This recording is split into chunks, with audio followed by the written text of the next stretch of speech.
നരസിംഹറാവു ബാബറി മസ്ജിദ് പൊളിച്ചതിന് ശേഷം അദ്ദേഹം കിടന്നുറങ്ങാൻ പോയി എന്ന വാർത്ത ബ്രേക്ക് ചെയ്ത് ഞാനാണ്. പക്ഷെ അത് ബ്രേക്ക് ചെയ്യാൻ വേണ്ടിയിട്ട് 3 വർഷം എടുത്തു. 1995 ഞാൻ ആ സ്റ്റോറി ബ്രേക്ക് ചെയ്യുന്നത്, നരസിംഹറാവു സർക്കാരിൻ്റെ 4ാം വാർഷികത്തിന് സമയത്ത്. അതിൻ്റെ വലിയൊരു കഥയുണ്ട്. ഞാൻ സാധാരണ പരിപാടികൾ സംഘടിപ്പിക്കുന്ന ആൾക്കാരോട് പറയുന്ന ഒരു കാര്യമുണ്ട്. PN ഗോപികൃഷ്ണന്റെ പ്രസംഗം ഉണ്ടെങ്കിൽ അത് കഴിഞ്ഞ് മറ്റൊരു പ്രസംഗം വെക്കാൻ പാടില്ല. എന്താ അത്രയും ഗഹനമായിട്ടാണ് അദ്ദേഹം ഏത് വിഷയത്തെയും സമീപിക്കുക. എനിക്ക് തന്നെ ആ പ്രസംഗത്തിലെ അദ്ദേഹം പറഞ്ഞ കാര്യങ്ങളെ അതിനെപ്പറ്റി ആലോചിക്കാനും മനനം ചെയ്യാനും അത് 1-2 ദിവസം എടുക്കും എന്നുള്ളതാണ് എൻ്റെ സ്ഥിതി. അപ്പം അതുകൊണ്ട് അതിൻ്റെ ഇടയിൽ കൂടെ വേറൊരു പ്രസംഗം നടത്തി അതിൻ്റെ ഒരു ഇഫക്റ്റ് കളയാൻ പാടില്ല എന്നുള്ളതാണ് എൻ്റെ ഒരു വിനീതമായ അഭ്യർത്ഥന. ഇത് ഞാൻ സ്വകാര്യമായിട്ടാണ് നേരത്തെ പറഞ്ഞുകൊണ്ടിരുന്നത്, ഇപ്പോൾ പരസ്യമായിട്ടത് പ്രഖ്യാപിക്കുകയാണ്. ഇനി ഭാവിയിൽ എല്ലായിടത്തും ഞാൻ പറഞ്ഞുകൊണ്ടിരിക്കും എന്നുള്ളതാണ്. ഗോപികൃഷ്ണന്റെ പ്രശ്നം കൊണ്ട് പിന്നെ അത് മതി, വേറെ അതിന് കൂടുതലായിട്ട് അതിൻ്റെ ഒരു സാധനത്തിൻ്റെ ആവശ്യമില്ല. അപ്പോൾ ഈ വിഷയം നമ്മൾ ഡിസ്കസ് ചെയ്യുന്നത് ഇന്ത്യൻ മാധ്യമ ലോകം പരിണാമം വർത്തമാനം എന്നൊക്കെ പറഞ്ഞ വലിയ വിശാലമായ ഒരു വിഷയത്തെ പറ്റിയാണ് നമ്മൾ രാജേഷിനെ ഓർമ്മിക്കുമ്പോൾ. രാജേഷ് അങ്ങനെയൊക്കെ ചിന്തിച്ച് മാധ്യമ പ്രവർത്തനം നടത്താൻ ശ്രമിച്ച ഒരാളായിരുന്നു. എനിക്ക് വളരെ അടുപ്പുണ്ടായിരുന്ന ഒരാളാണ് മാധ്യമത്തിൽ. അപ്പോൾ ഇങ്ങനെ ഒരു വിഷയം നമുക്ക് ചർച്ച ചെയ്യാവുന്നതാണ്. പക്ഷെ അതിപ്പോൾ ഞാൻ പറഞ്ഞില്ലേ, ഇപ്പം ഈ പറഞ്ഞ ഗോപികൃഷ്ണൻ എവിടെ നിന്നാണോ പറഞ്ഞു നിർത്തിയത് അതിനുശേഷം എൻ്റെ മനസ്സിൽ വന്നിട്ടുള്ള ചില ആലോചനകൾ പങ്കുവെക്കാൻ മാത്രമാണ് ഞാൻ ഈ അവസരം ഉപയോഗിക്കുന്നത്. ഈ പരിണാമം, ഇന്ത്യൻ മാധ്യമ ലോകം പരിണാമം വർത്തമാനം എന്ന് പറയുമ്പോൾ അതിൻ്റെ ഒരു ആസ്പെക്റ്റാണ് ഗോപികൃഷ്ണൻ പറഞ്ഞത്. ബാലഗംഗാധര തിലകനിൽ തുടങ്ങി ആ കാലം മുതൽ ഉണ്ടായിരുന്ന നമ്മുടെ ഇന്ത്യൻ മാധ്യമ രംഗത്തുണ്ടായിരുന്ന വലതുപക്ഷ സ്വാധീനം, അതിൻ്റെ ആഘാതം എന്തായിരുന്നു, അതിൻ്റെ പ്രസാരണം എത്രമാത്രം ഉണ്ടായിരുന്നു എന്നാണ് ഗോപികൃഷ്ണൻ പറയാൻ ശ്രമിച്ചത്. സമാനമായ രീതിയിൽ നമ്മുടെ മാധ്യമ രംഗത്തെ നേരിടുന്ന മറ്റ് 2 പ്രശ്നങ്ങളെ പറ്റി ഫിറോസ് ഖാൻ തുടക്കത്തിൽ സൂചിപ്പിക്കട്ടെ. അദ്ദേഹം പറയുകയുണ്ടായി, ഒന്ന് സാമ്പത്തികമായ അർത്ഥത്തിൽ, ഫിനാൻഷ്യലായിട്ടുള്ള അർത്ഥത്തിൽ പരസ്യങ്ങളുടെ തലത്തിൽ മാധ്യമങ്ങൾക്ക് പ്രവർത്തിക്കാനുള്ള സ്രോതസ്സിൻ്റെ തലത്തിൽ ഉള്ള പരിമിതികൾ, ആ പരിമിതികൾ ഉണ്ടാക്കുന്ന പ്രശ്നങ്ങൾ, അതിനെപ്പറ്റി അദ്ദേഹം പറയുകയുണ്ടായി. മറ്റൊന്ന് അദ്ദേഹം പറഞ്ഞത് ഭരണകൂടത്തിൽ നിന്ന് നമുക്കുണ്ടാവുന്ന നിയന്ത്രണങ്ങൾ. ഭരണകൂടത്തിൽ നിന്നുണ്ടാവുന്ന നിയന്ത്രണങ്ങളും സാമ്പത്തിക സ്രോതസ്സുകൾ തടസ്സപ്പെടുത്തുന്ന നിയന്ത്രണങ്ങളും ഗോപികൃഷ്ണൻ ഹിന്ദുത്വ സ്വാധീനത്തെ പറ്റി, വലതുപക്ഷ സ്വാധീനത്തെ പറ്റി പറഞ്ഞതുപോലെ തന്നെ പുതിയ കാര്യമല്ല. 1984-88 കാലഘട്ടത്തിലാണ് ഇന്ത്യയിലെ മാധ്യമ രംഗത്ത് വലിയ തരത്തിലുള്ള നിയന്ത്രണങ്ങൾ, അടിയന്തരാവസ്ഥ കാലത്തിന് ശേഷം നമ്മൾ അനുഭവിച്ച വലിയ നിയന്ത്രണം. അതിൽ ഒരേ സമയം സർക്കാരിൻ്റെ മർദ്ദനോപാധി എന്ന തരത്തിലുള്ള നിയന്ത്രണവും സാമ്പത്തിക സ്രോതസ്സുകളെ തടസ്സപ്പെടുത്തിക്കൊണ്ടുള്ള നിയന്ത്രണവും രണ്ടും സമ്മേളിച്ച ഒരു ആദ്യത്തെ നിയന്ത്രണം സംഭവിക്കുന്നത് 1984-88 കാലഘട്ടത്തിൽ രാജീവ് ഗാന്ധി എന്ന് പറയുന്ന, ഞാൻ ഏറെ ഇഷ്ടപ്പെടുന്ന രാഷ്ട്രീയ നേതാവായിട്ടുള്ള കോൺഗ്രസ് നേതാവ് പ്രധാനമന്ത്രിയായിരിക്കുന്ന സമയത്താണ് സംഭവിക്കുന്നത്.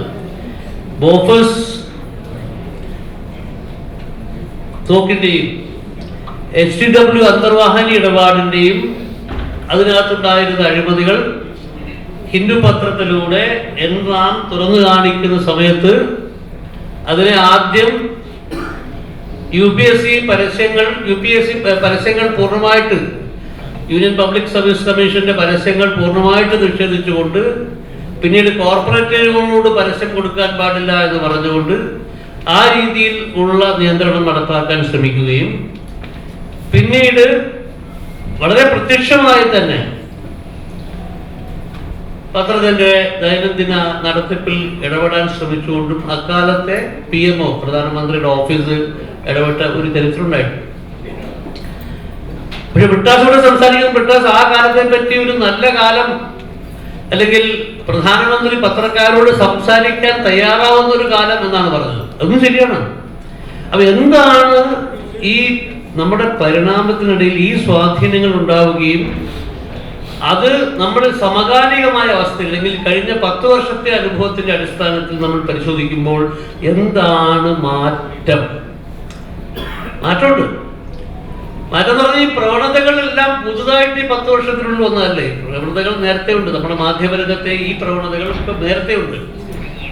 സാമ്പത്തികമായ സ്വാധീനത്തിന്റെയും സാമ്പത്തികമായിട്ടുള്ള പരിമിതികളുടെയും ഒക്കെ കഥയെടുത്ത് പരിശോധിച്ചു കഴിഞ്ഞാൽ എങ്ങനെയാണ് മാധ്യമങ്ങളുടെ ആശയപരമായ വീക്ഷണം, പരിപ്രേക്ഷ്യം, അത് എങ്ങനെ അവരുടെ സാമ്പത്തിക അവസ്ഥ കൊണ്ട് നിയന്ത്രിക്കപ്പെടുന്നു എന്നുള്ള പഠനം 1980കളുടെ മധ്യകാലത്ത് സായ്നാഥിന്റെയും അശോക് ധൗളയുടെയും നേതൃത്വത്തിൽ ബോംബെയിൽ ഉണ്ടായിരുന്ന കൗണ്ടർ മീഡിയ എന്ന് പറയുന്ന ഒരു ചെറിയ പബ്ലിക്കേഷൻ, അവർ 84-ൽ പണി തുടങ്ങി 86-ൽ പൂർത്തീകരിച്ചിട്ടുള്ള 1986-ൽ പൂർത്തീകരിച്ചിട്ടുള്ള ഒരു ചെറിയ ബുക്ക്ലെറ്റ് ഉണ്ട്.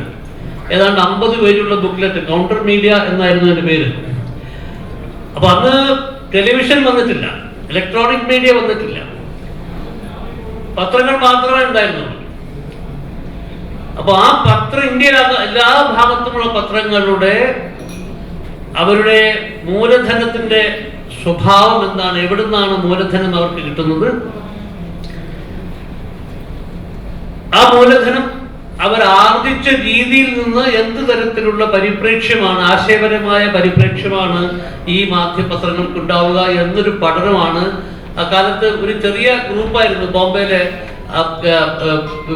കറണ്ട് ബ്ലിറ്റ്സിന്റെ ഓഫീസിൽ നിന്ന് പ്രവർത്തിച്ചുകൊണ്ടിരുന്ന ഒരു ജിഞ്ചർ ഗ്രൂപ്പ് പോലെ പ്രവർത്തിച്ചിരുന്ന ഗ്രൂപ്പായിരുന്നു. ആ ഗ്രൂപ്പിൽ ഇന്ന് CPM-ന്റെ പോളിറ്റ് ബ്യൂറോ മെമ്പറായ അശോക് ധൗള ഉണ്ടായിരുന്നു. പിന്നീട് LK അദ്വാനിയുടെ മീഡിയ അഡ്വൈസറായി മാറിയ സുധീന്ദർ കുൽക്കർണി ഉണ്ടായിരുന്നു. പിന്നീട് വലിയ ഫേമസ് ഫിലിം മേക്കറായി മാറിയ വിധു വിനോദ് ചോപ്ര ഉണ്ടായിരുന്നു. അപ്പൊ ആ സായ്നാഥിന്റെ ആ ഗ്രൂപ്പ് ഉണ്ടാക്കിയിട്ടുള്ള സംഭവത്തിൽ അവർ കണ്ടെത്തിയത് തെക്ക് കേരളം മുതൽ വടക്ക് കാശ്മീർ വരെ ഉള്ള എല്ലാ മാധ്യമ സ്ഥാപനങ്ങളുടെയും മുതലാളിമാർക്ക് മറ്റ് വ്യവസായ വാണിജ്യ താല്പര്യങ്ങൾ ഉള്ളതുകൊണ്ട് അവർക്ക് സ്വതന്ത്രമായിട്ടുള്ള, നിഷ്പക്ഷമായിട്ടുള്ള, വസ്തുനിഷ്ഠമായിട്ടുള്ള മാധ്യമ പ്രവർത്തനം നടത്താൻ പറ്റില്ല എന്നാണ് അവർ മനസ്സിലാക്കിയത്. അപ്പൊ അങ്ങനെ ഉള്ളൊരു തിരിച്ചറിവിന്റെ കാലം അന്നേ ഉണ്ടായിരുന്നു. അതിൽ അവർ പറഞ്ഞ അവസാനം മറ്റ് വാണിജ്യ വ്യവസായ താല്പര്യങ്ങളില്ലാത്ത ഒരേ ഒരു ഗ്രൂപ്പ് ഇത് ഹിന്ദുവാണ്. കേരളത്തിലെ മനോരമ, മാതൃഭൂമി എടുത്തു കഴിഞ്ഞാൽ കർണാടകത്തിൽ ഡെക്കാൻ ഹെറാൾഡ്, പ്രജാവാണി, മഹാരാഷ്ട്രയിൽ ഹിതവാദ, ടൈംസ് ഓഫ് ഇന്ത്യ, അങ്ങനെ പോയി കഴിഞ്ഞാൽ കൽക്കട്ട ടെലിഗ്രാഫ്, സ്റ്റേറ്റ്സ്മൻ, അങ്ങനെ ഇന്ത്യയിൽ അങ്ങോളം ഇങ്ങോളം പരിശോധിച്ചു കഴിഞ്ഞാൽ മറ്റു വാണിജ്യ വ്യവസായ താല്പര്യങ്ങളുള്ള മാധ്യമങ്ങൾ മാത്രമാണ്, പത്രങ്ങൾ മാത്രമാണ് ഉണ്ടായിരുന്നത്. ഹിന്ദുവിനെ പറ്റി പറഞ്ഞത്, ഹിന്ദുവിന് മറ്റു വാണിജ്യ വ്യവസായ താല്പര്യമില്ലാത്തതുകൊണ്ട് ഇവർക്ക് സ്വതന്ത്രമായിട്ടുള്ള, നിഷ്പക്ഷമായിട്ടുള്ള, അല്ലെങ്കിൽ വസ്തുനിഷ്ഠമായിട്ടുള്ള മാധ്യമ പ്രവർത്തനം നടത്താനുള്ള സാധ്യതയുണ്ട് എന്നാണ് ഈ കൗണ്ടർ മീഡിയ എന്നുള്ള ബുക്ക്ലെറ്റ് പറഞ്ഞത്. അത് പറഞ്ഞ് 2 വർഷം കഴിയുമ്പോഴും മുമ്പാണ് എൻ റാവന് സ്വന്തം അമ്മാവനും അന്നത്തെ ചീഫ് എഡിറ്ററും മാനേജിംഗ് ഡയറക്ടറുമായിരുന്ന കസ്തൂരി എൻ്റെ അന്വേഷണാത്മക സ്റ്റോറികൾ ഹിന്ദുവിൽ പ്രസിദ്ധീകരിക്കാൻ വിസമ്മതിക്കുന്നു പറഞ്ഞിട്ട് പത്രസമ്മേളനം നടത്തിയും ആ സ്റ്റോറികൾ 3 പത്രങ്ങൾക്കാണ് കൊടുത്തത്. ഇന്ത്യൻ എക്സ്പ്രസിനും സ്റ്റേറ്റ്സ്മാനും ദേശാഭിമാനിക്കുമാണ് അന്ന് ആ സ്റ്റോറീസ് റാം തന്നത്. അപ്പോ ഈ ഒരു കാലാവസ്ഥ നമ്മൾ പറയുന്ന ഈ പറഞ്ഞിട്ടുള്ള മാധ്യമങ്ങളുടെ നിയന്ത്രണത്തിന്റെ ഒരു കാലാവസ്ഥ അന്ന് നിലനിരുന്നു. പക്ഷെ വ്യത്യാസം തോതിലാണ്, വ്യത്യാസം അതിന്റെ ഇന്റൻസിറ്റിയിലാണ്. ഇപ്പോ നരസിംഹറാവു ബാബറി മസ്ജിദ് പൊളിച്ചതിന് ശേഷം അദ്ദേഹം കിടന്നുറങ്ങാൻ പോയി എന്ന വാർത്ത ബ്രേക്ക് ചെയ്ത് ഞാനാണ്. പക്ഷെ അത് ബ്രേക്ക് ചെയ്യാൻ വേണ്ടിയിട്ട് 3 വർഷം എടുത്തു. 1995 ഞാൻ ആ സ്റ്റോറി ബ്രേക്ക് ചെയ്യുന്നത്, നരസിംഹറാവു സർക്കാരിന്റെ 4ാം വാർഷികത്തിന് സമയത്ത്.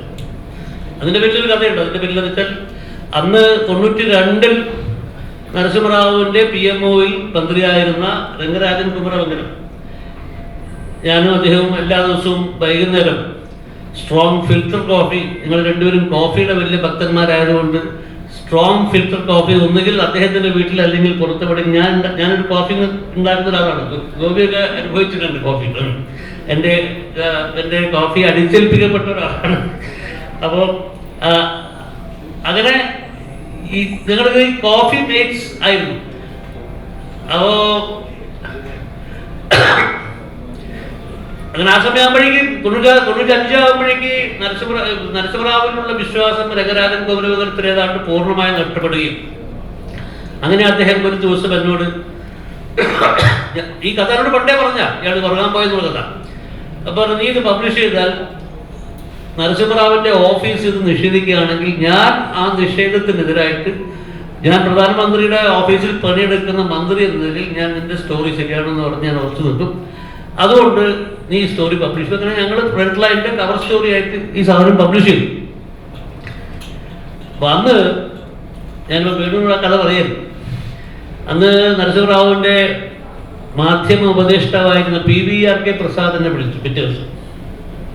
അപ്പൊ ഞാൻ വിചാരിച്ചു ഇനിയിപ്പം ഞാൻ എൻ്റെ പ്രശസ്തിയുടെ ദിവസങ്ങളിലേക്ക് കടക്കാൻ പോവാണ്. പ്രധാനമന്ത്രിയുടെ ഓഫീസ് ഈ സ്റ്റോറി നിഷേധിക്കും, പിന്നെ രംഗരാജൻ കുമരമംഗലം എനിക്ക് അനുകൂലമായിട്ട് വരും. അങ്ങനെ ഞാനൊരു പുതിയ പ്രശസ്തിയുടെ പുതിയ പടവുകൾ കയറുന്ന പ്രതീക്ഷിച്ചാണ് ഞാൻ പോകുന്നത് PMOയിലേക്ക്.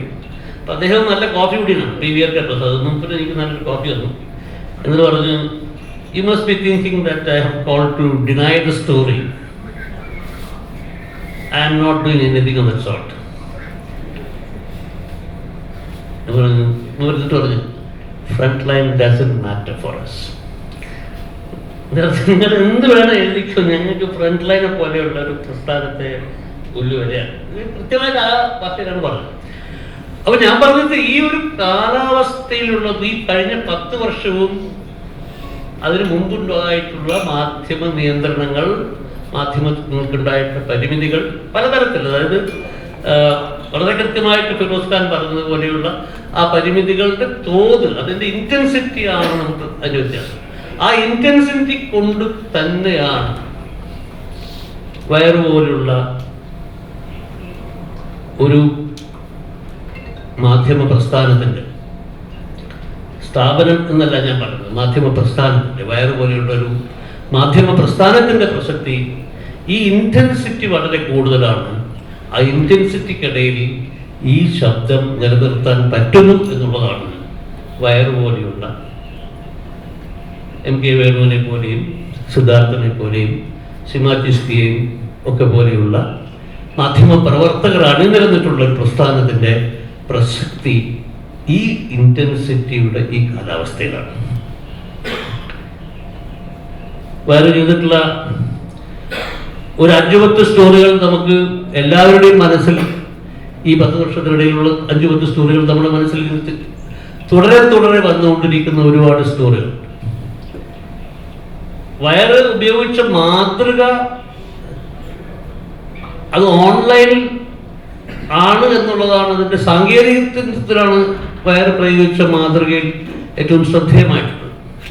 പക്ഷേ അതിന്റെ സൈദ്ധാന്തികമായ കാര്യങ്ങൾ ഇതിനു മുമ്പേ ഉണ്ടായിട്ടുള്ള പല മാതൃകകളുണ്ട്. ആ മാതൃകകളിൽ ഏറ്റവും പ്രധാനമായിട്ട് ഞാൻ കാണുന്നത് അന്വേഷണാത്മക പത്രപ്രവർത്തനത്തെയും റിപ്പോർട്ടിങ്ങിനെയും വളരെ വസ്തുനിഷ്ഠമായിട്ടുള്ള, ജനപക്ഷമായിട്ടുള്ള ഒരു കമന്ററിയിൽ കൂടി ഉൾക്കൊള്ളിച്ചുകൊണ്ട് ഈ രണ്ടിനെയും കൂടി ഒന്നിച്ചു കൊണ്ടുവരുന്നൊരു മാതൃകയാണ്.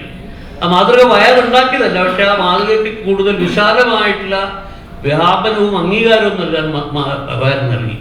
ഈ മാതൃക നേരത്തെ ഹിന്ദുവിലുണ്ടായിരുന്നു, ഈ മാതൃക ഏറ്റക്കുറച്ചിലൂടെ ടെലിഗ്രാഫിലുണ്ടായിരുന്നു, ഈ മാതൃക നമ്മുടെ കേരളത്തിലെ തന്നെ പല മാധ്യമങ്ങളിലും ഏറെയും കുറഞ്ഞുമുള്ള രീതിയിൽ അത് പ്രകടമായിട്ടുണ്ട്.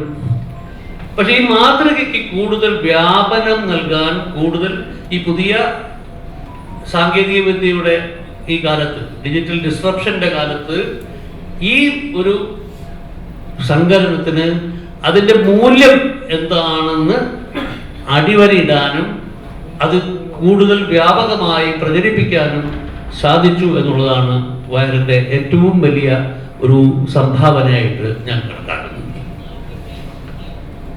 അപ്പോൾ ആ വയറിൻ്റെ ഈ മാതൃക പിന്തുടർന്ന് മുന്നോട്ട് പോകാൻ ശ്രമിക്കുന്ന മറ്റ് ഒരുപാട് ചെറിയ ചെറിയ പ്രസിദ്ധീകരണങ്ങളും ഒക്കെ ഉണ്ട്. ഇപ്പം ഞാൻ നടത്തിക്കൊണ്ടിരിക്കുന്ന ഐഡം പോലെയുള്ള പ്രസിദ്ധീകരണങ്ങളുണ്ട്. അതിലൊരുപാട് അനുകരണങ്ങൾ ഒരുപാട് സംസ്ഥാനങ്ങളിൽ നിന്നും ഒരുപാട് ഭാഷകളിൽ നിന്നും ഉണ്ടായിട്ടുണ്ട്.